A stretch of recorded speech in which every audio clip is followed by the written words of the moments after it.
Maraming salamat po sa pagtangkilik ng ating video. Hinihikayat ko po kayong mag-like and subscribe para ma-update kayo sa susunod na nakabanata. Tara at umpisahan na natin. At ang kanyang sagot, nagbuntong hininga lang si Master Long. Aba, mabuti rin yan.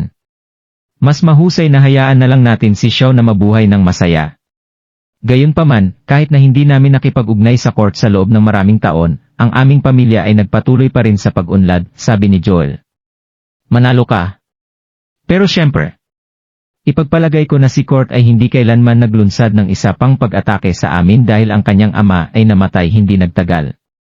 Dahil sa pagpasa niya, si Court ay nasangkot sa isang laban para sa posisyon ng pangalawang Panginoon ng pamilya Moldel. Ito ay natural na nangangahulugang hindi siya magkakaroon ng oras upang abalahin kami para sa isang mahusay, mahabang panahon. Habang hindi ako sigurado kung ano ang nangyari sa kanya, batay sa katotohanang siya ay isang likas na eskema, hindi malayo ang isipin na tunay na siya ay naging pangalawang Panginoon ng pamilya Moldel. Nakikita ko. Plano mo bang kumuha ng tulong mula sa court upang makitungo sa mga Crawfords? Tinanong ni Joel na nagsisimula ng makita ang mas malaking larawan ngayon. Aba, tama ang hula mo. Hindi ako direktang humihingi ng tulong sa kanya.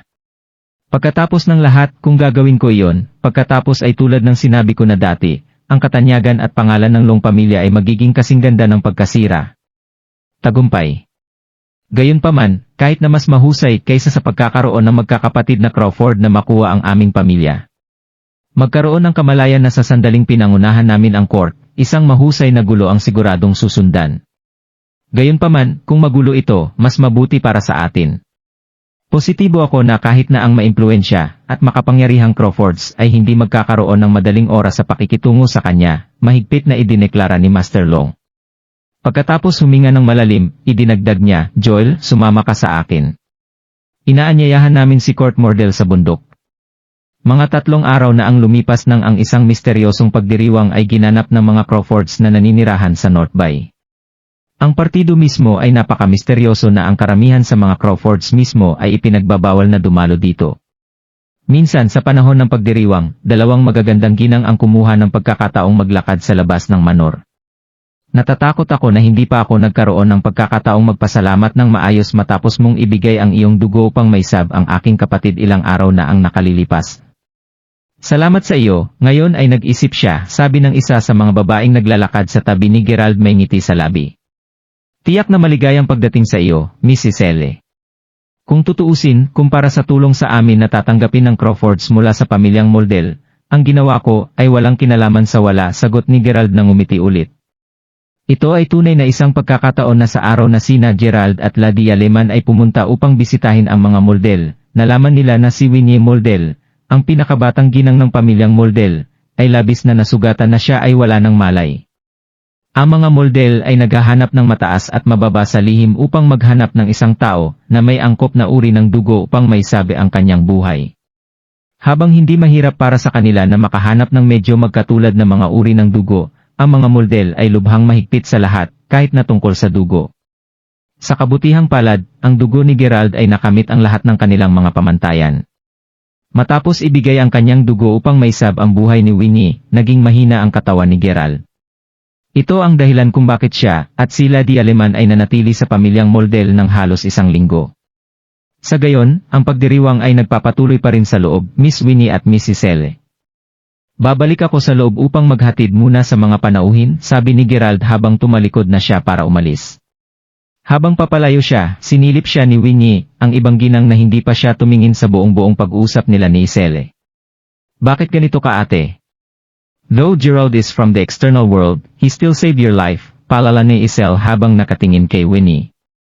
At sino ito na nagsabing gusto ko ang kanyang mababang dugo sa loob ko? Kung hindi dahil sa kanya, mananatiling dalisay at prestiyoso ang aking dugo. Malamig na sabi ni Winnie. Ngayon bakit mo nasabi iyon? Si Gerald ay isang mabuting tao. Narinig iyon, bahagyang sumimangot si Winnie bago tumingin kay Iselle. Nilalayon kong itanong sa iyo, kapatid. Mula sa oras na magkaroon ako ng malay, patuloy mo siyang binabanggit sa harap ko. Hindi ba't may crush ka sa kanya? Ako, ayoko. Nagpapasalamat lamang ako sa kanya sa pagligtas sa iyo. Bukod, dahil napadalhan kami dito upang tulungan siya at ang kanyang pamilya, naisip kong masarap kung magtayo kayo ng isang mahusay na ugnayan. Sagot ni Isele na ang cute na mukha ngayon ay namumula ng bahagya. Pakiusap, ate. Nagkaroon ako ng patas na pagbabahagi ng mga karanasan upang makita ko sa pamagitan mo mismo. Kitang-kita kung bakit ka kakaiba sa kanya. Pagkatapos ng lahat, marahil ay hindi mo pa nakakilala ang gayong tao kahit na mula noong bata ka pa. Gayunpaman, magiging prangka ako at sasabihin ko sa iyo ngayon na imposible. Mas makakabuti sa iyo na alisin ang iyong sarili sa lahat ng gayong mga saloobin bago huli na. Ang totoo, walang tao sa buong planeta na ito ang isang mabuting tao.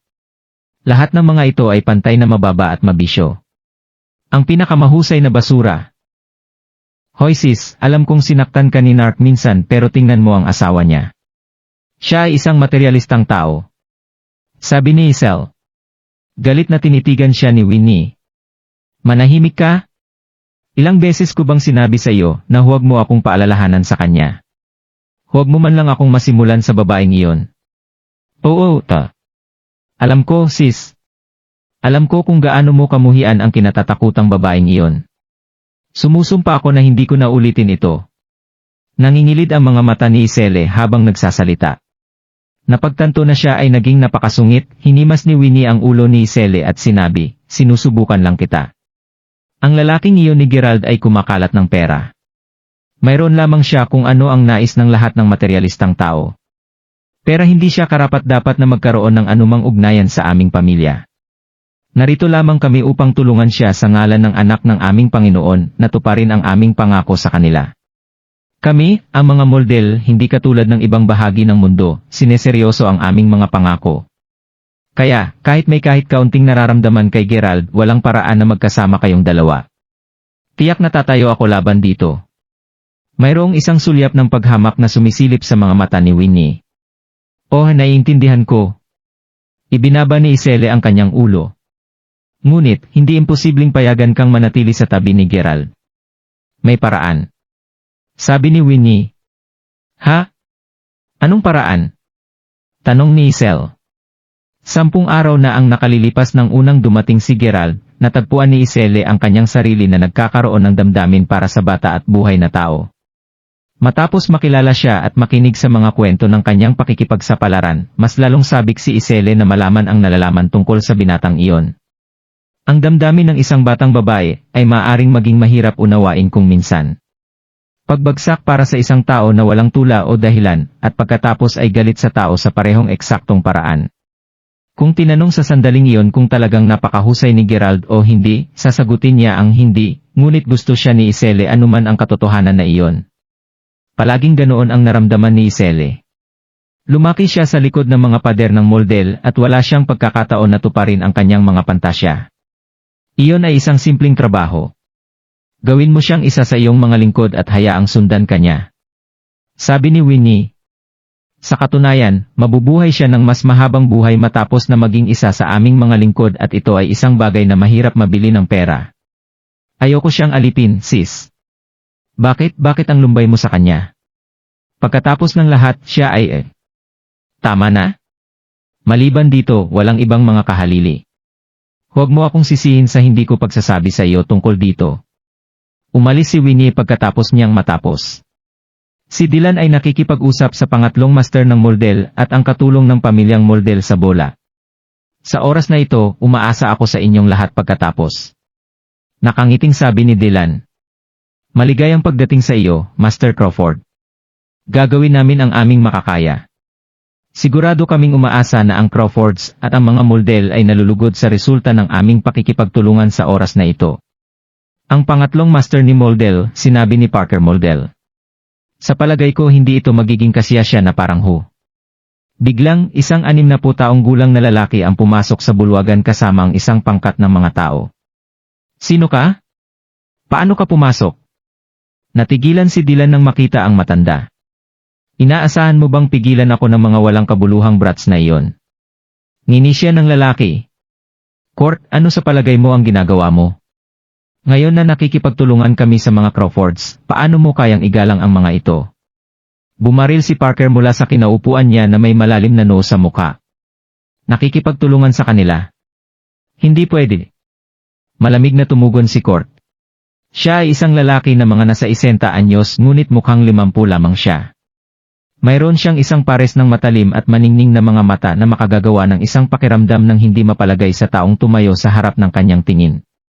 Bakit hindi tayo makapagtulungan? Tanong ni Parker. Master Parker, naiintindihan ko na ang iyong anak na lalaki ay sinagip ng mga Yalemans at may utang ka sa kanila. Gayunpaman, nilabag mo ang mga patakaran ng mga kuka sa kanila na tulungan ang mga Crawfords. Ngunit dapat mong malaman na ang panganay na tagapagmana ng Crawford, si Gerald, ay nasaktan ang isa sa aking mabubuting kaibigan, ang Long pamilya. Sa makatuwid, hinihiling ko ang isang paliwanag mula sa inyong mga tao sa ngalan ng Long pamilya. Sa palagay mo matutulungan mo pa rin sila ngayon? Sinabi ni Court. Kahit na tinawag ni Court ang 70 taong gulang na si Parker bilang master, siya lamang ang pangatlong master ng pamilya, si Court ay isang hakbang sa itaas niya. Si Court, na pangalawang master, ay may posisyon na mas mataas kaysa kay Parker sa pamilya. Mahabang pamilya. Sinimulang pagnilayan ni Gerald kung ano ang dapat gawin ng Long pamilya sa mga moldel. Si Jessica at siya mismo ay hindi nakikipagtalo sa Long pamilya ng medyo matagal na ngayon, kaya anong uri ng paliwanag ang hinihingi ni Court? Masaya akong makilala, Master Court. Patawarin mo ako ngunit anong uri ng paliwanag ang hinihingi mo? Nakangiting tanong ni Dylan. Ha, simple lang yan. Hinihiling ko sa kalahati ng mga assets ng Crawfords na ilipat sa Long pamilya. Hanggat tapos na ito, hindi na ako hingi ng anupaman. Ninisya ni Court. Gaano kaya bang? Nagkatinginan ang mga Crawfords. Natigilan sila sa hiling ni Court. Mga assets ni Crawford.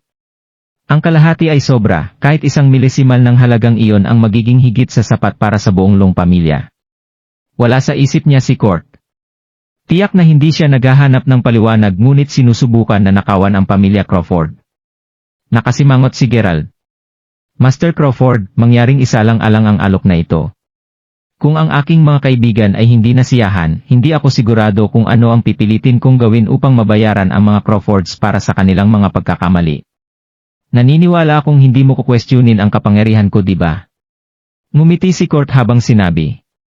Pumasok siya nang hindi nagrerehistro dahil gusto niyang hadlangan ang mga Crawfords. Kung alam lamang ng Crawfords na darating siya upang maghiganti, susubukan sana nilang pigilan siya sa lahat ng gastos. Master Court, hindi ba hinihingi ng kaunti ang kalahati ng kanilang mga assets? Sila ang Long pamilya na pinag-uusapan natin. Wala sila. Gaano katapang nahingi nila ang kalahati ng mga assets ng Crawford? Tumayo si Isel. Ang pamilyang Moldel ay talagang nahati sa ilang mga sangay at si Court ay isang pinuno ng isa sa mga sanga. Alam ng lahat sa pamilyang Moldel na si Court ay isang tao ng mundo. Kung tiningnan natin ang bilang ng mga kababaihan na nasa paligid niya, mayroon siyang kahit kaunting mga ito sa lahat ng oras. Iyon ang dahilan kung bakit hinamak ni Iselle at Winnie si Court. Kasama si Parker, alam ng lahat sa pamilya Moldel na hindi sinisikap ni Court na aliwin ang Long pamilya. Hindi, sa halip, sinusubukan niyang pukawin ang isang salungatan sa mga Crawfords, na ito lamang ang kanyang dahilan upang gawin ito. Ang Court ay kumuha ng ilang mga negosyo sa pamilya sa pamamaraang ito. Kahit na hindi niya kailanman aminin sa mga ganoong kilos, sabi-sabi na ang malaking pamilya na lihim na itinatag ni Court ay nagmula ng eksaktong ganoon. Iselle, ganyan ba kausap mo sa matatanda? Master Parker, naniniwala akong hindi ka makikialam sa bagay na ito, o kahit na nais mo, kailangan mong pag-isipan ang mga kahihinatnan. Mahalaga bang ilantad ang mga Crawford sa gayong mga panganib? Nagpahiwatig si Court kay Parker. Galit na galit si Parker ngunit nanatili siyang tahimik gayunpaman. Si Court ay napakalakas para kay Parker na labanan. Master Crawford, bibigyan kita ng 30 minuto upang isaalang-alang ang alok ko. Gusto ko ng isang sagot kalahating oras mamaya. Wala nang at hindi kukulangin. Umalis si Court kasama ang kanyang mga tao. Kasalanan ko lahat, tatay. Nangyari ito dahil sa akin. Nagsimulang humingi ng paumanhin si Gerald nang dumating si Dylan at ang pamilya sa pag-aaral upang matalakay ang kanilang plano. Hindi nabantayan ni Dylan ang bagay na ito. Hindi niya lubos inaasahan na mangyayari ito. Hindi, Gerald. Hindi iyon ang pinakapuno ng bagay. Narinig ko ang tungkol sa Court mula sa iyong lolo at palaging alam ko na siya ay isang napakasakim na tao. Ang iyong lolo ay may negosyo sa kanya at iyon ang dahilan kung bakit lumayo kami mula sa Weston patungong North Bay. Sinusubukan naming lahat na lumayo mula sa court model, ngunit sa wakas ay dumating na ang araw, kung kailan hindi na tayo makakatakbo mula sa kanya. Sabi ni Dylan. Kahit na hindi para sa pamilya, susundan pa rin niya kami, sa pangalan ng mga pamilyang Sabel o Letts. Pagpapatuloy ni Dylan habang nakasimangot. Itay, ang mga alalahanin na mayroon ka para sa mga model, dahil ba dito? Naalala ni Gerald na nabanggit ng kanyang ama na kung hindi dahil sa kanilang kasalukuyang sitwasyon, hindi siya kailanman hingi ng tulong sa mga model at hindi na siya magsasagawa ng anumang negosyo sa mga taong iyon. Tumango si Dylan sa ulo na may nag-aalalang ekspresyon. Gerald, alam mo ba ang tungkol sa pamilya na dati kasing lakas ng sa atin? Marahil ay hindi ko nasabi sa iyo ito dati ngunit 40 taon na ang nakalilipas, mayroong 3 labis na mayamang pamilya. Ang isa sa kanila ay ang aming pamilya, ang iba pang pamilya ay ang mga Morning Stars. Ngunit ang mga Morning Stars ay nagbago sa paglipas ng panahon sa pamilyang Moldel. Naiintindihan mo ba ang sinusubukan kong sabihin sa iyo? Ang sabi ng nanay ni Gerald. Tumango si Gerald sa ulo. Bumuntong hininga, nang walang tulong ng mga Moldel hindi namin magagawang tumayo laban sa liga, at hindi rin namin mahanap ang iyong tiyuhin na si Peter. Nangangahulugan ito na walang nakakaalam tungkol sa lihim na dinala ng iyong tiyuhin na si Peter. Hinampas ni Dylan ang kamao sa lamesa. Itay, hindi ko maintindihan ang sumpa na patuloy mong pinag-uusapan. Napakalakas ng aming pamilya. Paano posible na tayo ay mapahamak lamang? Kahit na sinusubukan ni Court na maghigante, wala siyang magagawa sa amin. Paano tayo makakasama tulad ng mga Morning Stars at napalunok ng mga Moldel? Hindi ako naniniwala dito, sabi ni Jessica. Kinaway ni Daryl ang kanyang kamay at sinabi, ngunit sigurado kami na impyerno ay nasa isang magaspang na oras. Hindi ako nag-aalala tungkol sa kung gaano ito matigas. Hanggat maaari naming hanapin ang iyong tiyuhin na si Peter, mas malakas kami kaysa dati at kahit na kami ay nawasak, ang Crawfords ay palaging ang pinakamalaking mga takoon. Naiintindihan mo ba ang sinusubukan kong sabihin? Kung hindi natin siya mahanap, natatakot akong baka wala na tayo sa 1-0 taon. Umiling si Dylan. Iyon ang dahilan kung bakit kailangan naming hanapin ang iyong tiyuhin na si Peter at kailangan naming humingi ng tulong mula sa mga Moldel. Alam ni Gerald na kahit anong pilit niyang tanungin tungkol sa sumpa, hindi kailanman bibigyan ng kanyang ama ng eksaktong sagot. Tay, bibigyan mo ba talaga siya ng kalahati ng iyong assets? Nararapat ba sa kanya? Naguluhan si Jessica. Sasagutin ko siya sa hamon. Hindi ako naniniwala na hindi ko matatalo ang court sa mga kapangyarihan na mayroon ako sa Hilagang Afrika. Sis, hindi ba nabanggit lang ni tatay na hindi ito tungkol sa hamon kay court ngunit sa halip nakikipagtulungan sa mga Moldel upang magkaroon ng solusyon? Sa palagay ko walang mga kahalili dito. Sabi ni Gerald. Ngunit anong pagpipilian ang mayroon tayo? Sa palagay mo ba gagana pa rin ang mga Moldel sa amin? Nag-aalala si Jessica. Dapat may paraan. Mapait nang umiti si Gerald. Bigla siyang lumingon sa magulang at kapatid niya. Ngumiti siya sa kanila at sinabi, may ideya ako. Gerald. Ano? Ano ang ibig mong sabihin? Masasabi ni Dylan kung ano ang pinag-uusapan ni Gerald na lalong nagpag-alala sa kanya. Huwag kang mag-alala tungkol dito, tatay. Hawakan ko ang bagay na ito. Umalis na si Gerald pagkasabi nito. Kaibigan ko sina Court, Master Crawford, at ang mga Yalemans. Huwag kang tumawid sa linya. Sa labas, nag-away sina Parker at Court. Sa palagay mo ba ay maaari mong ibagsak ang pinakamayamang pamilya, ang Crawfords? Ayokong idikit ang aking ilong sa bagay na ito, ngunit naisip mo na ba ang kanilang posisyon sa buong mundo? Kung ang mga Crawfords ay nanganganib, ang mga kahihinatnan ay malayo sa ating imahinasyon. Ang mga Crawfords ay hindi ang mga Morning Stars. Kapag lumabas ang balita, ang aming Grandmaster ay tiyak na isa sa alang-alang ang mga bagay sa kanyang sariling kamay, at sa oras na iyon, sa palagay mo maaari mo ba talagang sakupin ang kalahati ng kanilang mga assets kapag ikaw ang nag-uudyok ng squabble? Kinawayan ni Parker ang kamay at umupo. Bahagyang nakasimangot si Court. Hindi pa niya ito naisip. Palaging nais ni Court na sakupin ang mga Crawfords ngunit pagkatapos ng ilang pag-ikot ng palitan ng suntok, napagtanto niya na mas mahirap ito kaysa umakyat sa hagdan patungong langit. Inilipat lamang ni Court ang kanyang target sa pinakamayamang pamilya sa Weston matapos ang paglipat ng Crawfords sa North Bay ngunit ang mga salita ni Parker ay tuluyan na namang bumagsak sa kanya. Kung ang bagay na ito ay wala sa kamay, tiyak na hindi siya patatawarin ng Grandmaster ni Moldes. Ngunit nasa gilid na siya ng tagumpay. Hindi handa si Court na talikuran ang lahat. Kahit na hindi siya kukuha ng kalahati ng kanilang mga assets, kailangan niyang kumuha ng hindi bababa sa isang kapat nito. Si Court ay hindi pa handa na sumuko. Nanatili siyang cool at nananahimik. Samantala, lumabas si Gerald papasok ng hall. Gerald, mabubuting kaibigan tayo, tutulungan kita, at sigurado akong makakasama din ni Master Parker. Lumakad si Isel at hinawakan ang braso ni Gerald. Alam ko, salamat Isel. Tumingin si Gerald kay Parker at sinabing, Tio Parker, kung ang alitan sa pagitan ko at ng Long pamilya ay naayos na, nangangahulugan ba iyon na magpapatuloy kang manatili at tulungan kami?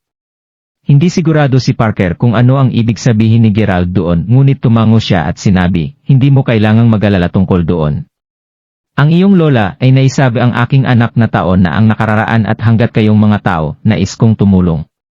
Ang Moldel ay hindi kailanman bumalik sa kanilang mga salita. Mabuti yan. Ngumiti si Gerald at tumango. Tiningnan ni Gerald si Court. Master Court, sinabi mo na narito ka upang maghiganti sa ngalan ng Long pamilya at inamin mo na ang kanilang hidwaan ay sa pagitan ko lamang at ng kanilang pamilya. Kung ganoon, huwag mong kaladkarin ang aking pamilya dito. Kung talagang gusto mo ng paliwanag, sundan mo lang ako. Walang dahilan para sakupin mo ang mga Crawfords. Ngini siya ni Court. Ha? Ikaw ang tagapagmana ng pamilya, kaya natural lamang na ang mga Crawfords ay kailangang magbayad para sa iyong maling pag-ugali. Mali ka, Master Court. Mula ngayon, hindi na ako ang tagapagmana ng Crawfords at wala ka ng negosyo sa aking pamilya. Ngumiti si Gerald. Anong sinabi mo? Dinilat ni Court ang kanyang mga mata at pagkatapos ay buksan ito ng malawak. Gerald, anong kalokohan ang sinasabi mo? Agad na lumabas ng silid si Dylan at sinigawan siya. Ngumiti si Gerald. Ibig kong sabihin ang sinabi ko lang. Mula ngayon, aalis ako sa Crawfords at hindi na ako magiging young Master Crawford. Master Court, kung mayroon kang anumang mga issue, mangyaring sumunod ka lamang sa akin. Master Parker, nangako kang mananatili ka at tutulong sa mga Crawfords. Ngayon na iniiwan ko ang pamilya, tinanggap ko na ang salungatan sa Long pamilya ay hindi na isang problema na kailangang harapin pa ng Crawfords. Natigilan si Parker. Hindi niya akalain na susuko na lang ni Gerald ang titulo niya ng ganoon lang. Tumango siya ng ulo. Siyempre. Dahil hindi ka na bahagi ng Crawfords, wala nang makakuha ng gulo mula sa kanila. Sinulya pa ni Parker si Court.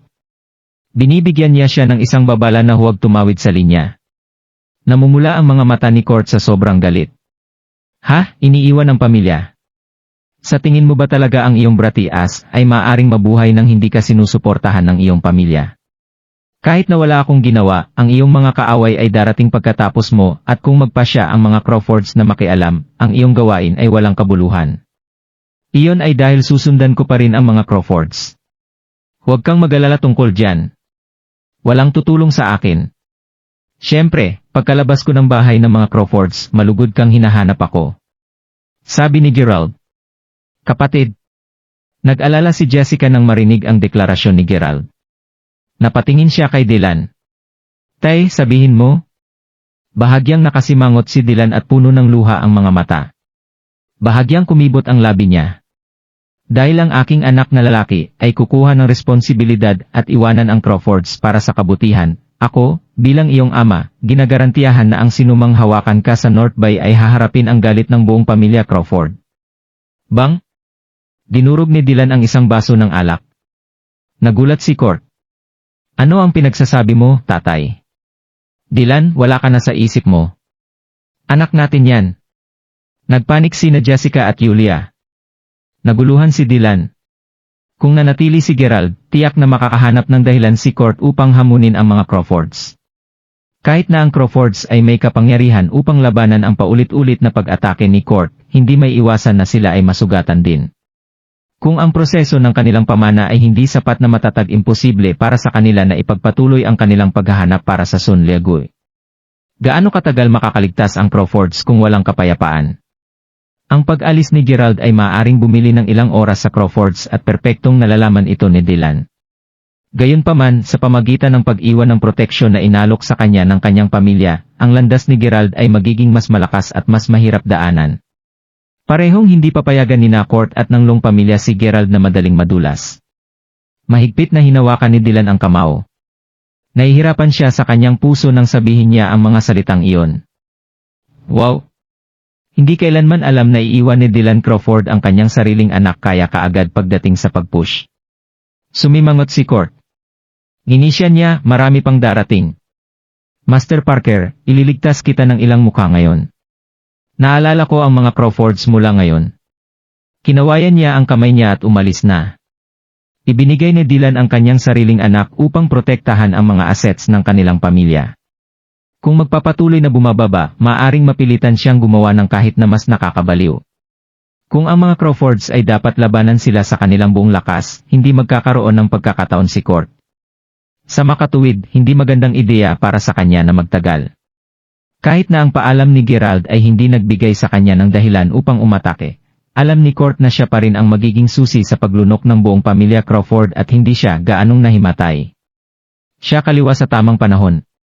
Master Court, ay namin talagang pagpunta sa bigyan of ang Crawfords tulad na. Hawak nila ang pinakamaraming assets at maaring ito ay 10 beses na higit pa sa naitaguyod mo sa Logan Province. Sinabi ng isa sa mga nasasakupan ni Court pagkalabas nila ng isla. Sa palagay mo ganun ba ako kapipi? Hindi lamang ito ang tamang oras upang pangunahin sila ngayon. Mayroon kaming masyadong maraming mga kaaway sa aming sariling pamilya ngayon. Kahit na talagang nasakop natin ang Crawfords, may iwan kaming walang proteksyon laban sa natitirang mga sanga ng aming pamilya. Kailangan nating mag-isip ng isang plano na maaring pumatay ng 2 ibon na may isang bato at dapat itong gamitin kay Gerald. Umirap si Court. Kung magkagayon ay isasama natin sa ating mga kamay si Gerald kahit nasaan siya at hindi siya makakatakas. Ngumiti ang mga tauhan niya at tumango. Nang gabing iyon sa daungan ng Hong Kong, dinala ni Gerald ang kanyang bagahe at naglakad pababa mula sa barko. Emosyonal si Gerald nang maalala niya ang tungkol sa nakaraang 6 na buwan. Lahat ay parang panaginip sa kanya. Nagbago siya mula sa isang mahirap, kasuklam-suklam na mag-aaral na mas mababa ang halaga kaysa sa isang tumpok ng dumi sa isang mayaman at mayamang mana. Ngayon, mas mahirap siya kaysa dati pa nagsimula ang lahat. Alam niya na ang mga sakripisyo ay kailangang gawin upang makatiyak ng kapayapaan para sa kanyang pamilya sa pangmatagalan. Hindi takot si Gerald na maging mahirap ngunit natatakot siya na baka hindi niya makita ang araw ng bukas. Kahit na huli na, maraming tao pa rin sa daungan. Habang naglalakad palayo kay Gerald, sumulyap pa atras siya. Mayroong hindi bababa sa 10 tao ang sumusunod sa kanya. Mamamatay ba ako dito ngayong gabi? Mahigpit na hinawakan ni Gerald ang kamao. Hindi siya natakot, ngunit nararamdaman ang kanyang paparating na wakas, naramdaman pa rin ni Gerald ang pagnanasa na magpatuloy sa pakikipaglaban. Gusto niyang mabuhay kahit ano. Binilisan ni Gerald ang takbo. Ang mga taong sumusunod sa kanya ay hindi ordinaryong lalaki, dahil agad nila silang hinabol. Biglang, ang nakakabulag na ilaw ng sasakyan at ang tunog ng gulong ay pumuno sa hangin sa isa sa maraming daungan ng Hong Kong. Nagtangkang tumakas si Gerald ngunit siya ay hinarangan mula sa lahat ng posibleng direksyon. Pagkatapos nito, bumukas ang pinto ng kotse. Isang grupo ng mga bodyguards na nakasuot ng itim na suit ang naglakad palabas ng kotse. Ang leader nila ay walang iba kundi si Joel. Siya ang ama ng 3 young masters ng pamilyang Long. Hahaha. Seymour Crawford pala ito. Bakit ka nagmamadali? May pupuntahan ka. Makikita ang mapahamak na itsura sa mukha ni Joel. Nabalitaan ko na nagdesisyon kang umalis sa pamilyang Crawford kamakailan lang. Hindi ako naniniwala nung una pero nang makita kita ngayon, Mark Crawford, parang totoo ang tsismis. Sabi ni Joel. Napakatagal mo nang hinihintay ang sandaling ito, hindi ba Joel? Kaysa makipagdaldalan tungkol dito, bakit hindi mo ako kunin tulad ng matagal mo nang pinaplano? Sagot ni Gerald habang nakakunot ang kanyang noo. Mark Crawford, kung hindi lang dahil sa katotohanang nabigyan ako ng mahigpit kautusan na huwag kang saktan, sinimulan na sana kitang saksakin sa sandaling magkita tayo. Wawarakin ko ang iyong laman ng paisa-isa upang magsilbi itong paghihiganti para kay Yunus. Makikita ang parang halimaw na itsura sa mukha ni Joel habang ang kanyang mga mata ay namumula sa sobrang galit. Guards! Kunin niyo siya! Utos ni Joel habang winagayway ang kanyang kamay. Lumapit agad ang mga bodyguards niya kay Gerald. Vroom! Vroom! Vroom! Biglang umungol ang tunog ng makapangyarihang makina. Isang modified off-road na sasakyan ang biglang sumugod sa kanila mula sa gilid ng kalsada. Dumiretso ito kay Gerald na pinapalibutan pa ng mga tao. Crash! Dinurog ng off-road na sasakyan ang lahat ng mga sasakyan at sumugod ito patungo kay Gerald. Pagkatapos nito, may humila sa kanya ng mga kamay papunta sa passenger compartment. Habulin niyo sila. Huwag niyo silang hayaan na makatakas. Reklamo ni Joel. Kasing bilis ng kidlat na dumating ang pag-atake. Nabigla sila sa mga ilaw ng sasakyan at binulag nito ang mga kalalakihan ni Joel nang mailigtas ng mga misteryosong tao si Gerald. Mark Crawford, okay ka lang? Pasensya na at nalet kami. Sa sandaling ito, narinig ni Gerald ang boses ni Drake at Tyson. Okay lang ako. Salamat sa Diyos, pareho kayong dumating sa tamang oras. Tumango si Gerald. Nga pala, bakit nandito kayo? Sinabi ba sa inyo ng kapatid ko na pumunta kayo dito? Tanong ni Gerald. Yeah, alam ni Miss Crawford na may mga susugod sa iyo sa sandaling umalis ka sa North Bay. Pinapunta niya kami dito para sunduin ka. Mark Crawford, ano ang mga susunod mong plano? Tanong ni Drake. Walang na silang ibang plano. Kung posible itong mangyari, ang dalawa ay higit na handang ipagpatuloy ang pagtulong kay Gerald. Masaya sila na manatili sa tabi ni Gerald para protektahan siya. Ngunit maraming mga mata ang nagmamasid sa pamilyang Crawford ngayon. Hindi nila hahayaan si Court na magkaroon ng anumang magagamit laban sa kanila. Kaya walang problema para sa kanila na tulungan si Gerald minsan. Ngunit imposible na tulungan siya sa natitirang bahagi ng kanyang buhay. Hindi na ako si Mark Crawford. Tawagin niyo na lang akong Gerald. Hindi ko alam kung ano ang mangyayari sa future pero pupunta ako sa Salford Province. May kailangan akong hanapin doon. Sabi ni Gerald matapos ang isang maikling sandali ng pagsasaalang-alang. Isang partikular na tao ang sumagi sa kanyang isip. Osage, Mark Crawford. Dadalhin ka namin sa Salford Province. Sabi nila Drake at Tyson. Vroom. Vroom. Vroom. Sa sandaling iyon, maririnig ang mga malakas na ungol ng mga makina. Maraming mga modified off-road na sakyan ang dumiretso patungo sa sakyan ni Drake at Tyson. Mapapansin na ang nagmamaneho nito ay isang eksperto. Ski! Dali-daling kinuha ni Drake ang manibela. Ngunit huli na ang lahat. Sa oras na ito, ang mga sasakyang sumusunod sa kanila ay tumama sa sakyan ni Drake kaya napailing ang mga pasahero na parabang nasa loob sila ng lata. Boom! Maririnig sa buong city ang malakas na pagsabog. Makikita ang ulap ng usok mula sa pinangyarihan at pinalaligiran rin ito ng debris. Iniilawan ng apoy ang buong kalangitan. Maraming mga kotse ang sabay na sumabog at nagsimula ang isang malaking apoy sa loob matapos ang ilang segundo. Mark Crawford, okay ka lang? Pinrotektahan ni Drake si Gerald habang gumugulong sila sa maliit na slope. Sinama nila Drake at Tyson si Gerald habang tumatalon sila mula sa sakyan nang sumabog ang kanilang sasakyan kanina. Isang halimaw na baliw ang gumawa nito sa kanila. Sa tingin ko, okay lang ako. Umiling si Gerald at pakiramdam niya ay parang umiikot ang langit. Sumusunod pa rin sila. Sigaw ni Tyson. Maraming mga kalalakihan na nakasuot ng itim ang sumugod sa maliit na slope mula sa main road habang hawak nila ang kanilang mga armas. 16 pa sila na papunta. Kalabanin natin ang tigwalo sa kanila. Mark Crawford, tumakbo ka papuntang norte mula sa aming posisyon.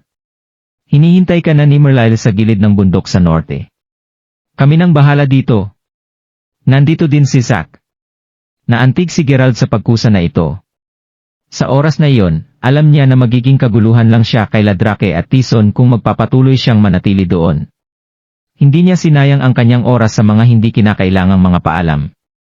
Sa halip, binigyan niya sila ng isang tango bago siya tumakbo patungo sa hilaga. Naging mas malaki ang pangangatawan ni Gerald mula noong tinuruan siya ni Finlay ng ilang simpleng breathing techniques at ang 5 fighting moves. Naubos nga lang Gerald ang lahat ng kanyang natitirang lakas habang siya ay desperadong tumatakbo papuntang hilaga. Malapit na ako. Napangisi si Gerald habang pinapaalalahan ang kanyang sarili.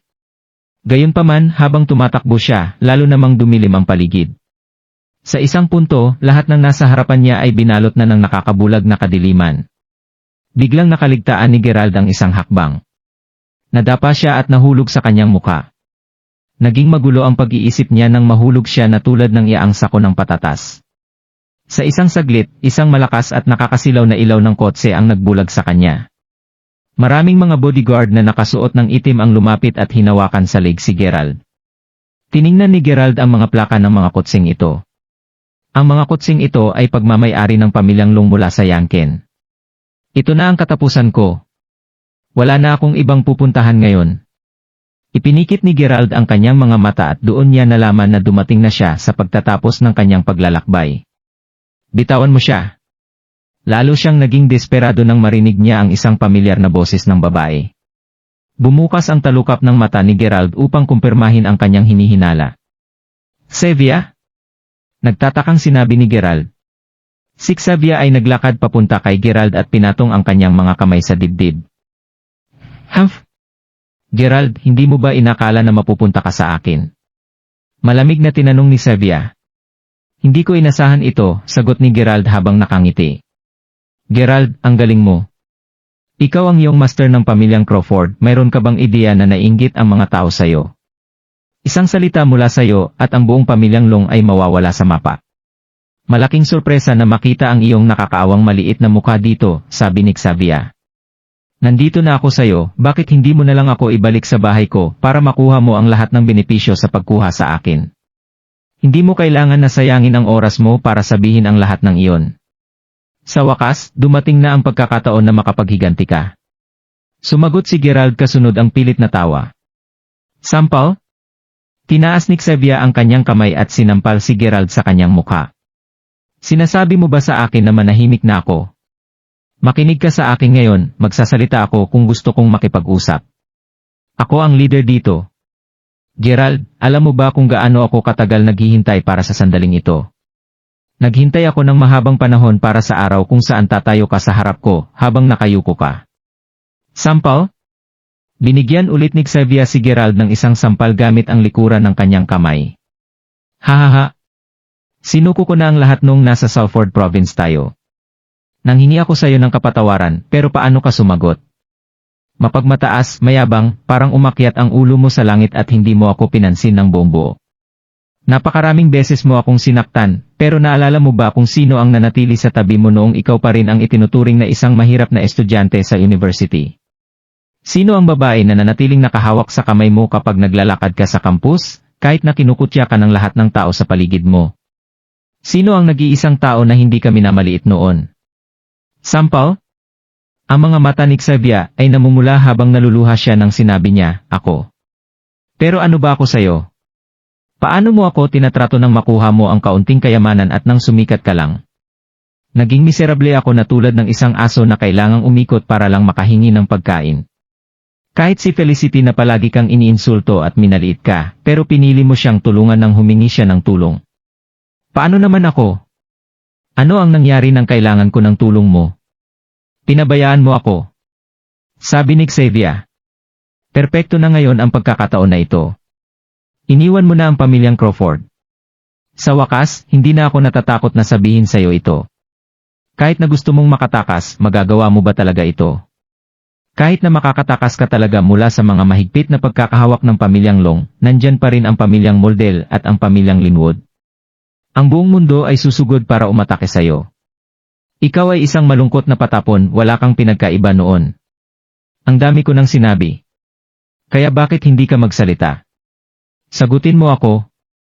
Sampal? Sampal? Sampal? Galit na galit si Xavier, kaya sinampal pa niya ng 3 beses na sunod-sunod si Gerald. Mula pa noon, si Gerald ay isang umaaligid na anino na gumagala sa puso ni Xavier. Nakalibing siya ng malalim sa loob ng kanyang puso makalipad ng mahabang panahon, kaya naging negatibo ang pananaw ni Xavier sa mundo. Naging hysterical si Xavier dahil ang lahat ng kanyang galit at pagkabigo ay pinakawalan ng isang bagsakan. Ano pa ba ang masasabi ko? Pwede mo akong insultuhin at pahiyain ngayon, pwede mo rin akong patayin kung gagaan ang kaluluwa mo. Sagot ni Gerald habang umiling. Hahaha. Hanggang ngayon, hindi mo pa rin alam kung anong klase ng babae ako. Sagot ni Xavier habang tinutulak niya si Gerald. Pagkatapos nito, huminga ng malalim si Xavier. Gerald, sa totoo lang wala akong balak na ibalik ka para kilalanin ako ng pamilya mo bilang tagapagligtas ng buhay mo. Pwede kitang bigyan ng paraan para makatakas. Hanggat handa kang yumuko sa harap ko, aminin ang iyong mga pagkakamali at humingi ng tawad para sa mga pagkakamali mo. Sagot ni Xavier habang mahigpit na nakasara ang kanyang mga kamao. Ginamit niya ang oras niya sa pagkuha ng katapatan ng mga lalaking nasa paligid niya sa pamilyang Long. Sa paglipas ng panahon, naging masunurin sila at naging handa silang magpasakop sa kanya. Ikaw, pakakawalan mo ako. Nagulat si Gerald nang marinig ang mga salitang iyon. Sa katunayan, kinamuhian niya si Xavier dahil sa ilang mga kadahilanan at hindi maikakaila na sinaktan siya ni Xavier sa maraming pagkakataon.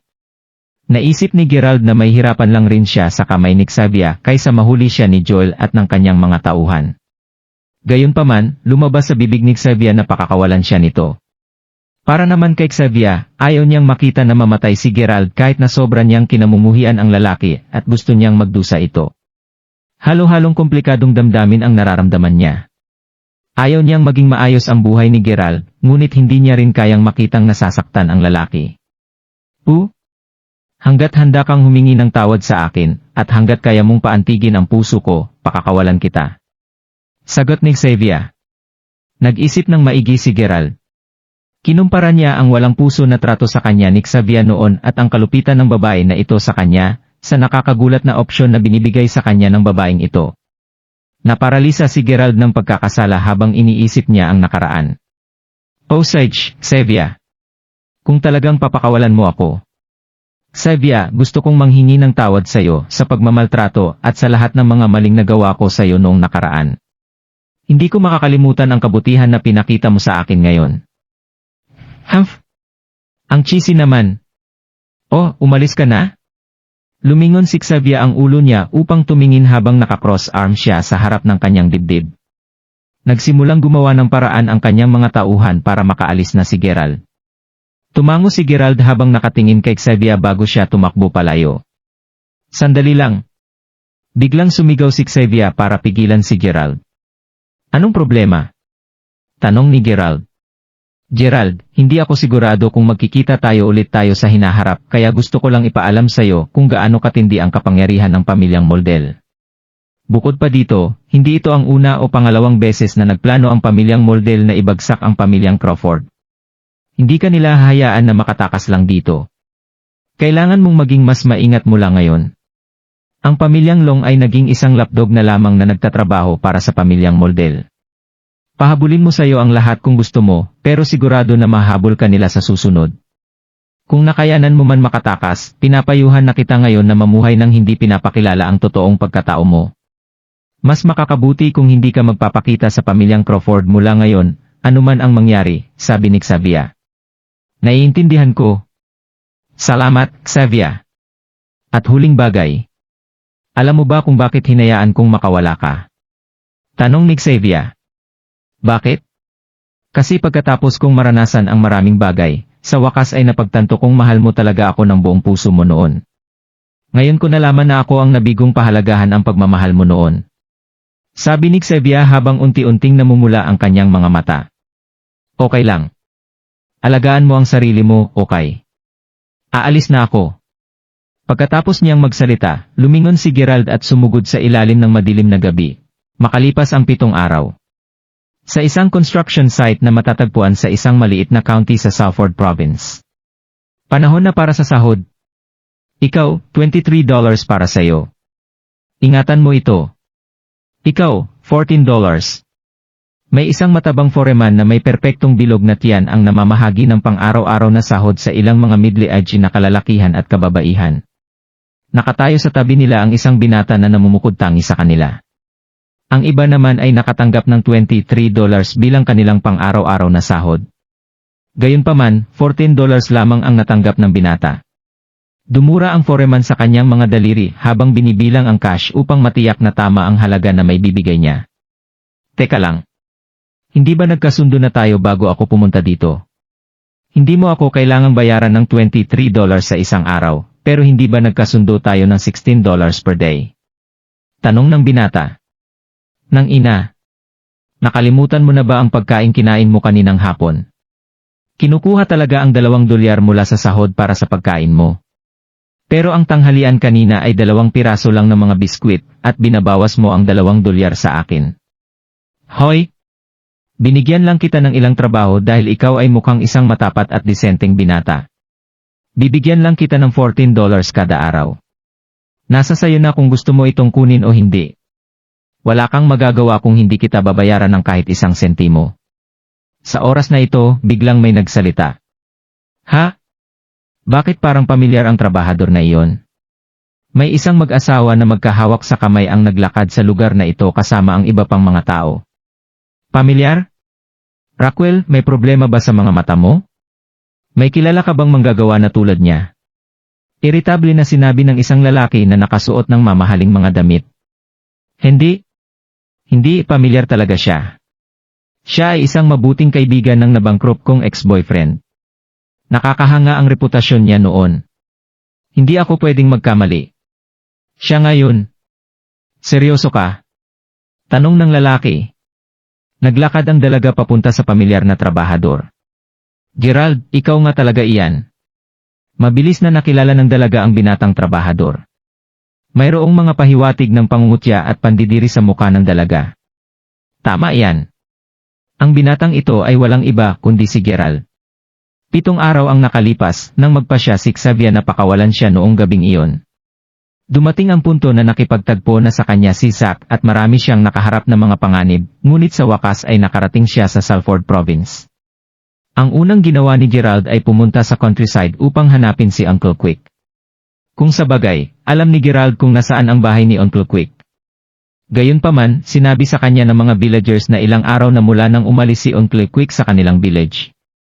Wala nang ibang pupuntahan si Gerald at matiyaga na lamang siyang naghintay.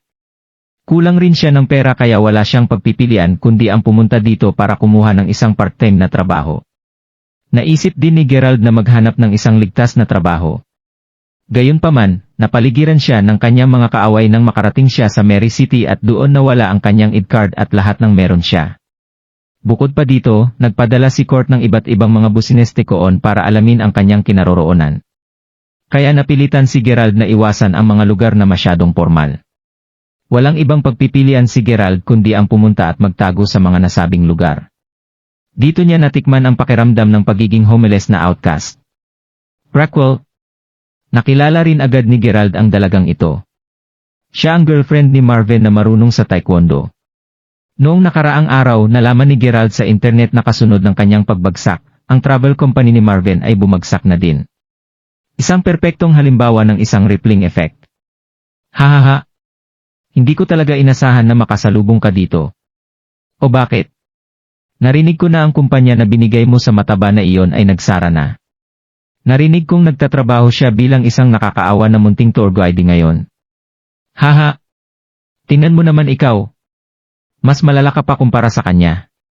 Hindi ko inakala na nagtatrabaho ka sa isang construction site na pagmamayari ng pamilya ng aking hobby. Tumawa si Rockwell sabay nilagay niya ang kanyang kamay sa bibig. Oh? Mar Brown, Miss Rockwell, kilala mo ba ang binatang ito? Yumuko ang foreman habang magalang siyang nagtanong. Wala itong kinalaman sayo. Tumabi ka. Malamig na sinabi ni Rockwell. Nagmamadaling umalis ang foreman. Pagkatapos ay nag-cross ang mga braso ni Rockwell sa harap ng kanyang dibdib at ngumisi habang tinitingnan si Gerald mula ulo hanggang paa. Grabe, hindi ko talaga inasahan na makikita kita dito. Sobrang cool mo, Datey. Nakakalungkot na umabot ka sa puntong ito. O baka nagpapanggap ka lang. Ito ba ang weird mo na libangan? Gusto mong maranasan ang buhay na walang pera? Nag-aalala na tinanong ni Rockwell. Kung sa bagay, sinampal siya ni Gerald sa mukha. Kung wala ka nang sasabihin aalis na ako. Natakot si Gerald na baka malaman nila ang kanyang pagkatao nang makita niyang nakatingin sa kanila ang mga empleyado. Sa oras na ito, gusto na talaga niyang umalis. Bakit ka alis? Huwag kang umalis. Magkakilala pa rin tayo kahit ano pa ang nangyari sa nakaraan. Hinawakan ni Rockwell sa kanyang kwelyo si Gerald. Malamang ay naging isang mahirap na tao si Gerald sa pagkakataon na ito. Hahaha. Sobrang saya at naging maginhawa ang pakiramdam ni Rockwell nang makita siya sa kalunos-lunos na kalagayan. Pumunta kayong lahat dito. Gusto kong tingnan niyo siya ng mabuti. Hayaan niyo akong ipakilala ko sa inyo ang binatang ito, ang pangalan niya ay Gerald Crawford. Sinabi ni Raquel habang kinakaway ang kanyang kamay sa mga empleyado na nagtatrabaho sa project department. Silang lahat ay formal na nakabihis ng business suit. Malinaw na nagtapos sila sa university kamakailan lang. Napatakip sila ng bibig habang pinagtatawanan si Gerald. Oh my God! Papatayin ko na lang ang sarili ko kung mapipilitan akong mabuhay ng ganito. Tama yan. Pero hindi ba umaasa siya sa sarili niyang kasanayan? Naghanap siya ng trabaho para sa kanyang sarili. Gayunpaman, ang lahat ng mga higher-ups na nasa kataas-taasan hierarchy ay mapanuyang nakatingin kay Gerald. Huwag mo siyang minamaliit. May ideya ka ba kung sino siya? Siya ang dating ultra-rich na Mark Crawford. Nagmamaneho siya ng isang mamahaling kotse na hindi nyo kayang bilhin sa buong buhay nyo, sabi ni Raquel habang naglalakad palayo. Ah! Totoo ba yan? Siya ba talaga ay isang mayamang tao? Tske. Nakakahanga naman. Hindi ko napansin na mayaman pala siya. Sabi ng mga babae habang tumatawa. Gerald, wala kaming ibang intensyon sa ginagawa namin ngayon, pero mukhang wala ka ng girlfriend base sa kasalukuyang estado mo ngayon, tama ba? Bakit hindi ko ipakilala sa iyo ang ilang mga babae sa kumpanya? Sino ang nakakaalam, baka may isa sa kanila na maging interesado sa iyo? Ano, girls? Ano sa tingin nyo? Anong tingin nyo kay Gerald? Interesado ba kayo na maging girlfriend niya? Hahaha. Bakit hindi na lang ikaw? Ang mga babae ay nagsimulang magtawanan habang itinutulak nila ang isa sa mga babae papalapit kay Gerald. Naging balisa ang tono ng pananalita ng babaeng tinulak nila, bakit hindi na lang kayo ang pumunta? Buisit, nakakainis ka mo kayo minsan. Salamat pero huwag na lang. Excuse me lang. Ibinaba ni Gerald ang kanyang ulo nang siya ay lumingon. Sandali lang. Hindi mo pa nalulutas ang problema tungkol sa sahod mo, di ba? Narinig ko ang kaninang pinag-usapan nyo. Nakikipagtalo ka kay Marston tungkol sa sahod mo. Ibig kong sabihin, $2 lang naman ito. Napakalaki ng negosyo namin na ito, kaya hindi naman pwede na maging underpaid ka. Tama ba ako, Mar Brown? Malandi na sinabi ni Raquel. Siyempre. Natural lang naman. Ako na mismo ang magbabayad ng sahod mo ngayon. Maglabas kayo ng barya ngayon. Sabi ni Raquel habang nakatingin sa ilang mga babae mula sa project department. Mabilis naman nilang ginawa ang inutos ni Raquel. Hindi nagtagal, nakabuo ng isang malaking bag na puno ng 5 sentimo na mga barya. Ito, $16 at hindi ito kulang ng kahit 1 sentimo. Ito ang sahod mo para sa araw na ito. Oops! Ibibigay na sana ni Raquel ang pera kay Gerald nang bigla niyang binagsak sa lupa ang mga barya. Nabuhos na parang waterfalls ang mga barya at tumama ito sa lupa. Sorry, Gerald. Mukhang hindi ko nahawakan ng maayos ang bag. Mapagpaumanhin na sinabi ni Gerald. Alam mo ba? Pwede mong kunin ang mga barya para mabilang mo na rin ito. Tulad nga ng sinasabi nila, kill 2 birds with 1 stone.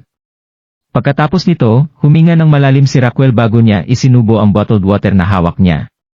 Itinapon niya kay Gerald ang walang laman na bote bago siya naglakad palayo. Lumuhod si Gerald at maingat niyang kinuha ang mga barya. Ibinalik niya ulit ang lahat sa bag bago siya umalis sa lugar na iyon. Ang kanyang kaawa-awa at nag-iisang katawan ay unti-unting nawala sa malayo. Pagdating ng dapit hapon, bumili si Gerald ng pagkain. Naglakad siya pabalik sa kanyang tinutuluyan na village. Patuloy siyang naglakad at hindi tumigil hanggat sa wakas ay nakarating siya sa harap ng bahay ni Finlay. Pumupunta si Gerald dito pagkatapos ng araw-araw na trabaho para makita kung bumalik na si Finlay. Ngunit sa bawat oras, umaalis lamang siya ng biguan. Gayunpaman, iba na ang sitwasyon sa pagkakataon na ito. Ang pintuan ng bahay ni Finlay ay nakabukas at ang mga ilaw sa loob ay nagniningning. Na bumisita si Gerald sa bahay ni Finlay. Nakakahiya na banggitin ito, ngunit pagkatapos noon, naramdaman ni Gerald na medyo mahirap para sa kanya na nasa tabi niya si Finlay. Nais niyang makapag-ayos si Finlay sa kanyang bahay. Gayunpaman, nadama ni Queta na magiging kaibig-ibig para sa Finlay na may iwan sa bahay lamang. Hindi sa banggitin kung gaano kamahal si Finlay kay Gerald, tulad ng makikita sa kung gaano siya sabik na sundan siya sa lahat ng oras. Kaya ibinalik niya si Finlay upang manirahan sa villa kasama niya. Ano ang isang twist? Ang tanging taong maasahan niya ngayon ay si Finlay. Tumakbo si Gerald sa bahay.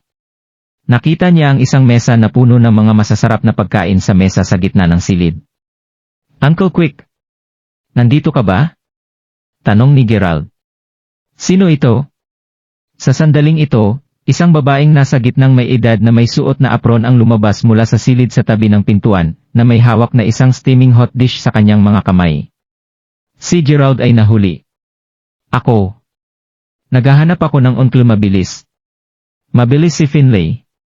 Tiningnan ng babae si Gerald, na muling nag-ayos ng pawis matapos na mag-alis ng buong araw at isang hitsura ng kasuklam-suklam na lumitaw sa kanyang mukha habang siya ay tumugon. Si Finlay ay umakyat na sa bundok. Hindi pa siya bumalik. Bakit mo siya hinahanap? Well, mayroon akong mga dahilan. Hihintayin ko siyang bumalik muna. Dahil mukhang inaasahan mo ang mga panauhin, maghihintay ako sa labas ng pintuan. Biglang napansin ni Gerald na si Finlay ay nakakuha ng isang medyo matamis na pakikitungo para sa kanyang sarili. Mukhang nakakuha siya ng asawa para sa kanyang sarili. Kung ang kanyang memorya ay nagsilbi sa kanya ng tama, bago siya umalis, iniwan siya ni Gerald ng isang malaking halaga ng pera bilang pensyon. Gayunpaman, nakaramdam ng hiya si Gerald at napahiya na magtanong tungkol dito. Natigil siya sa labas ng pintuan at malapit nang maghintay sa tabi ng pintuan hanggang sa bumalik si Finlay. Hoy, maghintay ng 1 minuto. Ano ang iyong pangalan? Tinanong ng babae na parang bigla siyang nag-isip ng isang bagay. Gerald Crawford. Sagot ni Gerald. Oh? Kaya ikaw Gerald. Ilang araw na kaming naghihintay sa iyo. Sinabi niya na hanapin mo siya, kaya hiniling niya sa akin na tanggapin ka at mapabayaan ka. Gayunpaman, bakit hindi kita nakita kahit na araw-araw akong pumupunta rito? Alam ni Uncle Quick na darating ako. Tama yan. Binigyan niya ako ng mga tagubilin mga 1 linggo na ang nakalilipas. Pagkatapos nito, dumiretso siya sa mga bundok. Sinabi niya sa akin na ikaw ay isang mayamang binata. Ngunit sigurado ka na hindi mukhang isa, hahaha. Tumingin si Gerald sa sarili niyang damit at hindi niya maiwasang magalit. Si Finlay isang psychico o kung ano. Paano niya nahulaan na nahihirapan ako, nagmuni-muni si Gerald. Ngunit hindi ito ang tamang oras upang maabala sa ngayon. Dumating ka sa tamang oras. Babalik na si Finlay ngayon. Nagpakawala ako ng isang lamesa na puno ng pinggan para sa kanya. Ngayon na narito ka, magmadali at umupo. Maaari kang magkaroon ng ilang tsa. Masigasig na sinabi ng babae. Matapos makipag-chat sa babae saglit, sa wakas nakuha ni Gerald ang gist ng mga bagay. Ang babae ay nagmula sa parehong nayon bilang Finlay. Hiniling niya kay Gerald na sumangguni sa kanya bilang Tia Maria. Gayunpaman, ang mga bagay ay hindi bilang Gerald na naibawas. Upang maging tiyak, si Tia Maria ay hindi asawa ni Finlay. Siya ay Diyos ni Finlay. Si Tia Maria ay isang chatterbox. Marami siyang napag-usapan. Habang nagsasalita sila, sinabihan siya na may nangyari talaga sa pagitan ni Finlay at Tia Maria. Nangyari ito sa oras na unang bumalik si Finlay sa nayon. Si Tia Maria ay isang biyuda na may malubhang karamdaman at ito ay si Finlay na nagligtas sa kanya at nakuha ang kanyang karamdaman. Hindi niya maintindihan kung paano si Finlay, na dating nabubuhay tulad ng isang walang malasakit na buhay ay biglang naging mayaman. Naisab ng bayani, kasabay ng katotohanan na si Finlay ay talagang isang disenteng tao, na may higit sa average na mga katangian, nais ni Tia Maria na magsimula ng isang romantikong relasyon sa kanya. Gayunpaman, pinatay lamang ni Finlay ang kanyang pagsulong. Pagkatapos nito, sinimulan ni Tia Maria ang pagtrato sa kanya bilang kanyang kuya. Ito ang dahilan kung bakit siya napunta upang magluto para sa lalaki ngayon. Maria? Halika at tulungan mo akong mag-imbak ng mga halamang gamot na aking pinili. Isang malakas na tinig ang nagmula sa labas ng pintuan. Nang marinig ni Gerald ang tinig, agad niyang nalaman kung sino ito. Mabilis siyang tumayo. Mabilis na uncle. Anak ko. Nandito ka talaga. Ilang araw ka na dito. Si Finlay ay pareho pa rin sa dati. Gayunpaman, tumingin siya ng isang maliit na niter kumpara sa dati. Ipinagpalagay ni Gerald na ito ay si Tia Maria na nagpilit sa kanya na magbihis. Naging mas mapula ang mukha ni Finlay kumpara noong siya ay inaalagaan ni Queta. May dala siyang bag ng mga halamang gamot. Kararating ko lang. Sagot ni Gerald. Bakit, apo? Naging malala ang sitwasyon, tama ba? Tinanong ni Finlay habang tumatawa siya. Tama ka? Sagot ni Gerald, wala na akong ibang pupuntahan ngayon, kaya inaasahan kong umaasa ako sa iyo mula ngayon. Hahaha. Hiniling ko na maghintay ka sa iyo ng ilang araw ngayon. Sa paghusga sa iyong hitsura, dapat na marami kang pinagdudusahan sa mga nakaraang araw. Halika, umalis na tayo. Inihanda na ni Maria ang isang mesa na puno ng pinggan. Inihanda niya ito para sa iyo. Halika at uminom ng kaunting inumin kasama ang iyong mga gramp. Sinabi ni Finlay habang tinatapik niya si Gerald sa kanyang balikat. Kaya, lumili ko na pinilit ka ng pamilya ng Moldel na patay na. Ano ang mali sa pamilya Crawford? Wala ba silang maraming pera? Bumagsak ba ang kanilang mga bulan nang humarap sa pamilya ng Moldel? Ang dalawang lalaki ay nagsimulang makipag-usap tungkol sa alak at pagkain. Naninigarilyo si Finlay habang nagsasalita siya sa isang magaan na paraan. Uncle Quick, hanggang kailan mo nalaman ang tungkol sa mga Moldels? Ang mas maraming Gerald ay nakipag-ugnay kay Finlay, mas misteryoso ang lalaki na lumitaw sa kanya. Walang alinlangan, alam niya ang maraming bagay. Si Finlay ay napakaprangka sa oras na ito at tumango siya ng bahagya. Alam ko ang kaunti tungkol sa kanila, ngunit tulad ng sinasabi ng mga kabataan ngayon, hindi ako maabala na malaman ang lahat ng mga detalye tungkol sa mga noobs na second rate. Second rate. Nagulat si Gerald. Sila ay isang pamilya na binubuo ng eksklusibo ng mga taong pangalawang rate. Tinutukoy pa nila ang kanilang sarili bilang isang nakatagong lipi. Humph! Plan aking asno. Tulad ng impyerno sila ay karapat-dapat na isaalang-alang na isang nakatagong lipi, na hinusgahan kung gaano kahina ang pakikitungo nila sa mga bagay. Tahimik na umiling si Finlay. Nakita ko kung paano sila nagpapatakbo. Ang pamilyang Crawford ay may isang mahigpit na niniting na pagtatanggol at isang mahabang linya ng mga natitirang batang masters. Alin ang dahilan kung bakit nagulat ako nang malaman na si Court Moldel ay nagawang masira ang paglaban ng lubusan habang ang natitirang kalakhan ay hindi binubuksan sa isang maliit lamang ng kanyang mga tauhan. Okay, nakukuha ko ang ibig mong sabihin. Ang mga masters ba na nabanggit mo ay katulad ng mga kapatid, sina Drake at Tyson? Hahaha. Maari bang ituring bilang masters ang Drake at Tyson? Hiniling mo sa kanila iyon at tingnan ang kanilang mga reaksyon. Sinabi ni Finlay habang hinawakan niya nang walang magawa ang kanyang kamay. Nanatiling tahimik si Gerald. Matapos ang isang sandali ng pagsasaalang-alang, pinataas ni Gerald ang kanyang ulo at tinanong, Uncle Quick, alamin ang tungkol sa Sunligue. Ang Sunligue? Bakit mo ako tinatanong tungkol dito? Si Finlay ay maliwanag na nagulat nang marinig si Gerald na banggitin ang pangalan. Kaya, nagpatuloy na ipaliwanag ni Gerald ang ins at labas ng sitwasyon kay Finlay. May kaunti akong nalalaman tungkol sa kanila. Makinig, hindi tulad ng pagtingin ko sa iyo, o pag-underestimate sa mga pamilyang Crawford o Moldel, ngunit may nagsasabi sa akin na dapat mong iwaksi ang mga ideyang ito at mga saloobin sa ngayon. Bakit? Tanong ni Gerald. Sa puntong ito sa oras, mas kaunti ang alam mo, mas mabuti ito para sa iyo. Grandson, isinagawa mo ba ang 5 galaw at ang pamamaraan ng paghinga na itinuro ko sa iyo bago ito? Nagtanong si Finlay ng isang ngiti sa kanyang muka. O naman. Tumango si Finlay at sinabi, ano ang iyong mga plano sa hinaharap noon? Bumuntong hininga si Gerald nang sinabi niya, ako ay walang kabuluhan ngayon at ang mga kalalakihan ni Court ay naghahanap sa akin. Wala nang pupuntahan kaya't naghahanap ako ng kanlungan sa iyong lugar ngayon. Hahaha. Ginawa mo ang tamang bagay, apo. Upang maging matapat, kahit na hindi ka naghahanap para sa akin, hahanapin ko kaagad o huli. Ito ang ating kapalaran. Kaya dapat ka lang manatili sa akin mula ngayon. Maaga o huli, maunawaan mo kung bakit sinabi ko na ang mga Moldelos ay pangalawang rate na mga tao lamang. Tinapik ni Finlay si Gerald sa kanyang ulo. Uncle Quick, may isa pa akong katanungan. Sunog ang layo. Bakit mo ako nakita sa unang lugar noon? Hindi ito maaaring dahil sa naramdaman mo ito, tama? Laging nais ni Gerald na tanungin siya ng tanong na ito. Tulad ng sinabi ko, huwag mo akong tanungin ng mga ganitong katanungan sa ngayon. Kapag tama ang oras, sasabihin ko sa iyo ang lahat. Sa ngayon, maaari ka lamang manatili sa aking lugar na may kapayapaan ng isip at matuto mula sa akin noon. Alamin? Ano ang dapat malaman? Tanong ni Gerald. Alamin na maging husay. Ang aking hangal na apo. Hindi mo ba naisip ang dahilan kung bakit ka nagtapos sa ganitong estado?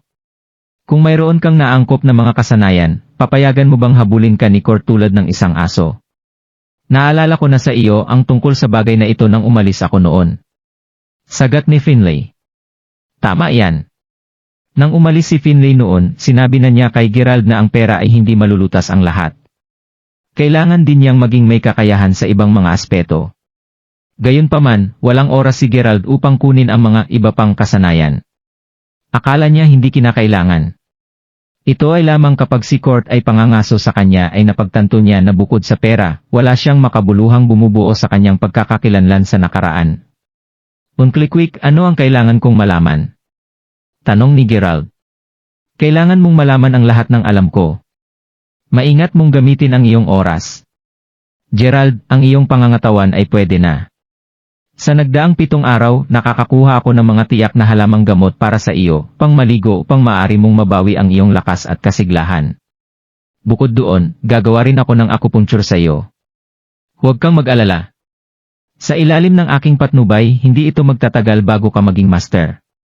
Ginawa mo iyon para sa akin sa nakaraang 7 araw. Talagang naantig si Gerald nang marinig niya ang pangungusap na ito. Pagkatapos ng lahat, ang kanyang saloobin pabalik noong una niyang nakilala si Finlay ay hindi mahusay. Upang isipin na ang matandang tao ay handang pumunta sa napakahusay na haba para lamang matulungan siya. Ang lalaki ay talagang nababahala tungkol sa kanyang kagalingan.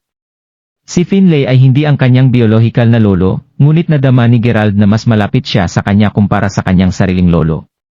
Sa sandaling ito, wala nang nais ni Gerald na higit pa sa mabuhay sa inaasahan ni Finlay. Kaya, patuloy na nanatili si Gerald sa nayon, natututo ng lahat ng uri ng mga kasanayan mula sa Finlay. Sa isang sulyap ng isang mata, kalahating taon na ang lumipas. Sa isang lihim na silid sa mansyon ng pamilya Crawford sa North Bay. Kumusta ito? Wala pa rin tungkol kay Gerald. Sa nagdaang 6 na buwan, tila mas matanda si Dylan. Ang kanyang buhok ay naging kulay abo. Ang mukha ni Julia ay patuloy na nababad sa luha araw-araw. Guro, dinala ko ang batang master hanggang sa lalawigan ng Salford noon. Gayunpaman, sinalakay kami sa lalawigan ng Salford. Nanatili ako sa likuran upang takpan si Mer Crawford at protektahan siya mula sa aming mga kaaway. Ang alam ko lang ay napunta na siya sa isang nayon upang maghanap para sa isang matandang lalaki na ang apelido ay Mabilis. Sinabi sa akin ni Miss Queta ang address ng matanda. Ilang beses ko nang dinalaw ang lugar ngunit ang bahay ay matagal nang walang laman at walang mga palatandaan na nauna nang nandoon si Gerald. Si Zack ay hindi naging idle sa nakaraang 6 na buwan, sa halip, siya ay sinasaktan ang kontinente sa paghahanap kay Gerald habang nananatiling undercover. Sa kasamaang palad, sa nagdaang 6 na buwan, si Gerald ay tila ganap na nawala mula sa mukha ng mundo. Ito ang lahat ng iyong kasalanan. Kung ikaw ay medyo malakas at mas malakas na bumalik noon, hindi na niya kailangan na iwan ang aming pamilya. Hindi natin alam kung patay o buhay si Gerald ngayon. Sabik na sinabi ni Julia. Umiiyak din si Jessica habang inaliw ang kanyang ina. Nawala ni Gerald ang lahat, kasama na ang kanyang card ng pagkakakilanlan. Hindi sa banggitin ang katotohanan na ang bastard na iyon, si Court Moldel ay naghahanap sa buong kanya. Paano mo siya maitatago noon? Sino ang nakakaalam, marahil ay nahulog siya sa kanyang mga kamay ng matagal na panahon. Ang mas nagsalita siya, mas nagagalit si Julia. Hindi. Kung si Gerald ay talagang nahulog sa mga kamay ni Court, kung gayon ang bastard na iyon ay maglalabas na ng banta. Siya ay dumating sa lahat ng mga uri ng mga dahilan sa nakaraang 6 na buwan ngunit sila ay walang iba kundi mga dahilan, tama. Si Gerald ay magiging kanyang bargaining chip dahil alam niya na makompromiso at ibibigay natin para sa kanya. Sa madaling salita, hindi malamang na nakuha pa si Gerald, sabi ni Jessica. Tama si Jessica. Huwag kang mag-alala. Naniniwala ako sa aming anak. Magiging maayos siya. Queta, tulungan ang iyong tiyahin na bumalik sa kanyang silid. Nagpapahinga siya, sabi ni Dylan. Bumagsak din ang luha sa mukha ni Queta. Tumango siya at sinabing, "Oh, uncle. Sige na. Ipagpatuloy ang iyong mga tungkulin. Gusto kong magkaroon ng ilang oras na nag-iisa. Sabi ni Dylan. Matapos silang umalis, hinawakan ni Dylan ang kanyang mga kamay ng magkasama at isang nag-aalala na ekspresyon na lumusot sa kanyang mukha. Gerald, anak ko, saan ka nagtatago? Kung alam ko na mangyayari ito, mas gugustuhin ng tatay na lumaban sa court kaysa payagan kang ipagsapalaran ang iyong buhay doon. Ang orihinal na plano ni Dylan ay upang ipadala ang pinakamalakas na masters mula sa pamilyang Crawford upang bantayan si Gerald hanggat wala siya doon. Itatanggi niya si Court na magkaroon ng anumang pagkakataon na hampasin laban sa kanyang anak. Hindi napakahirap nito. Gayunman, labis niyang nasobrahan ang lakas at kapangyarihan ng mga Panginoon na kanyang nilinang sa loob ng maraming taon, at lubos niyang minamaliit ang lakas at kapangyarihan ng mga subordinates ni Court. Nang gabing iyon, 6 na buwan na ang nakalilipas sa Mary City, kung hindi dahil sa kanyang mga subordinates na nanganganib sa kanilang buhay upang mailigtas si Gerald, hindi ito buhay ng kanyang anak. Mahigpit na clench pareho ng kanyang mga kamao. Sa kabila ng kung magkano ang pera niya, natagpuan pa rin niya ang kanyang sarili na walang kapangyarihan laban sa tulad ng isang mailap na kaaway. Bakit hindi magkakaroon ng paraan mula rito? Bakit? Guro? Sa sandaling ito, ang butler na Dylan, si Fine ay pumasok. Ano ang mali? Si Jet mula sa pamilyang Moldel ay interesado sa mountaintop villa na binili ng Young Master sa Mayberry City. Tinanong niya kung magkano ang nais mong ibenta ito. Kung nagustuhan mo ang mga ganitong video, huwag mong kalimutan mag-like and subscribe. Panoorin mo na rin ang mga naunang kabanata para lalong maubos ang oras mo.